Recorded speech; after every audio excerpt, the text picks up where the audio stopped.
श्री गणेशाय नमः। अजा एकादशी व्रत कथा।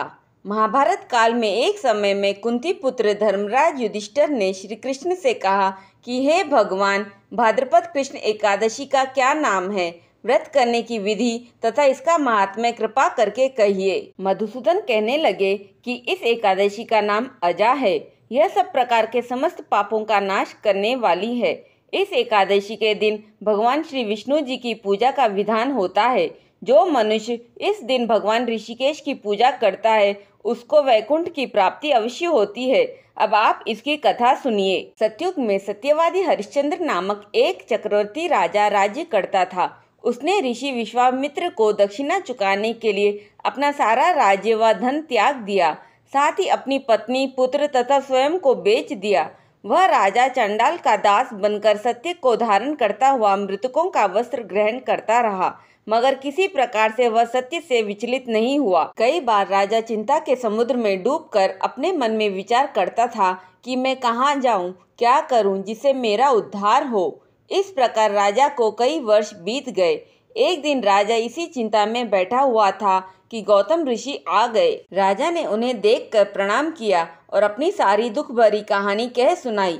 यह बात सुनकर गौतम ऋषि कहने लगे कि राजन, तुम्हारे भाग्य से आज से 7 दिन बाद भाद्रपद कृष्ण पक्ष की अजा नाम की एकादशी आएगी।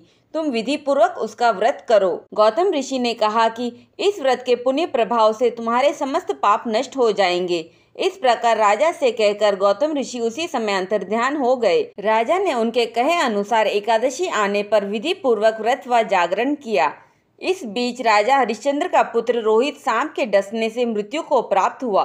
शव्या रानी द्वारा शमशान पर लाए जाने पर राजा हरिश्चंद्र ने शव्या से शमशान का कर मांगा, पर असहाय शव्या के पास देने के लिए कुछ नहीं था। इसलिए उन्होंने अपनी चुनरी की कोर को चीरकर शमशान का कर चुकाया। सत्य तथा व्रत के प्रभाव से राजा के समस्त पाप नष्ट हो गए।